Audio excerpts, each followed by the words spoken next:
गांव में रहने वाला एक नौजवान लड़का पुरानी बुरी यादों को ना भूल पाने और एक ही चीज के बारे में बार बार सोचने की आदत से परेशान था।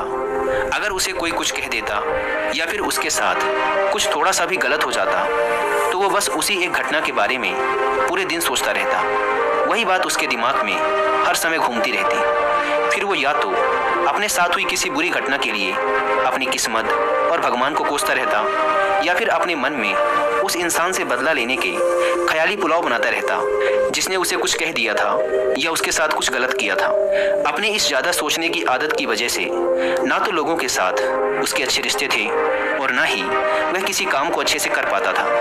वह हर समय तनाव व मानसिक अशांति की स्थिति में रहता। उसकी ऐसी हालत को देखकर उसके एक मित्र ने उसे सलाह दी कि यहाँ पास के ही एक बौद्ध मठ में एक जैन मास्टर रहते हैं, तुम उनके पास जाओ, वो तुम्हारी इस मानसिक समस्या का कोई ना कोई समाधान अवश्य बता देंगे।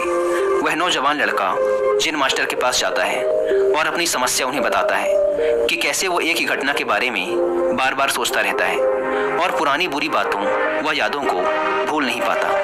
लड़के की समस्या सुनने के बाद जैन मास्टर वहाँ से उठकर मठ के अंदर चले जाते हैं। जैन मास्टर का बिना कुछ उत्तर दिए यूं उठकर चले जाना लड़के को कुछ अजीब सा लगता है, लेकिन वो फिर भी वहीं बैठा रहता है। थोड़ी देर बाद वह देखता है कि जैन मास्टर मिट्टी की गिलास में पानी भरकर उसकी तरफ चले आ रहे हैं। जैन मास्टर लड़के के पास आकर खड़े हो जाते हैं तो लड़का भी उनके सामने खड़ा हो जाता है। जैन मास्टर लड़के से पूछते हैं, बताओ इस गिलास का वजन कितना होगा?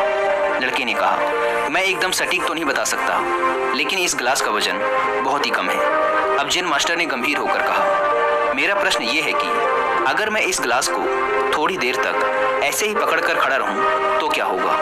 लड़के ने कहा, कुछ भी नहीं होगा। जैन मास्टर ने फिर पूछा, अगर मैं इस गिलास को इसी तरह 1 घंटे तक पकड़ कर रखूं तो क्या होगा?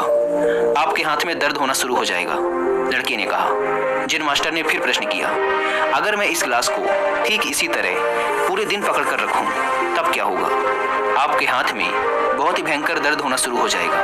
आपका हाथ सुन्न भी हो सकता है, आपकी मांसपेशियों में भारी तनाव आ सकता है और यहाँ तक कि आपके हाथ को लकवा भी मार सकता है। लड़के ने गंभीर शब्दों में कहा। जैन मास्टर ने कहा, बहुत बढ़िया, लेकिन क्या इस दौरान गिलास का वजन बदला? लड़के ने कहा, नहीं, वजन तो नहीं बढ़ा। तब भला हाथ में दर्द और मांसपेशियों में तनाव क्यों आया? जैन मास्टर ने पूछा। बहुत समय तक पकड़े रहने के कारण, लड़के ने जवाब दिया।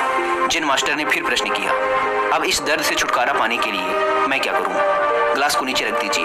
लड़के ने कहा। जैन मास्टर ने कहा, बिल्कुल सही, और जीवन की परेशानियां भी कुछ इसी तरह होती हैं। इन्हें कुछ देर तक अपने दिमाग में रखिए और लगेगा कि सब कुछ ठीक है। उनके बारे में ज़्यादा देर तक सोचिए और आपको पीड़ा होने लग जाएगी, और इन्हें और भी देर तक अपने दिमाग में रखिए, फिर ये आपको अशांत व पागल करने लग जाएंगी और आप कुछ भी नहीं कर पाएंगे। जैन मास्टर ने लड़के की तरफ इशारा करते हुए कहा, अपने जीवन की पिछली गलतियों और घटनाओं के बारे में सोचना जरूरी है, लेकिन उससे भी ज़्यादा जरूरी है उनसे सीखकर आगे बढ़ना। अगर तुम एक ही बात को पकड़कर बैठे रहते हो तो ठीक उस गिलास की तरह ये भी तुम्हारे जीवन में दर्द पैदा कर देगा।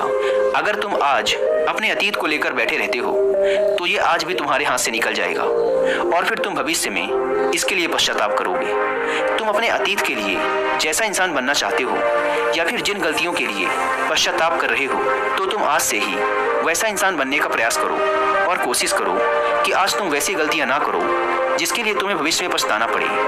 इसलिए चिंता करना बंद करो और अपने आज के कर्मों पर ध्यान दो, क्योंकि चिंता व्यक्ति को उसकी चिता तक ले जाती है।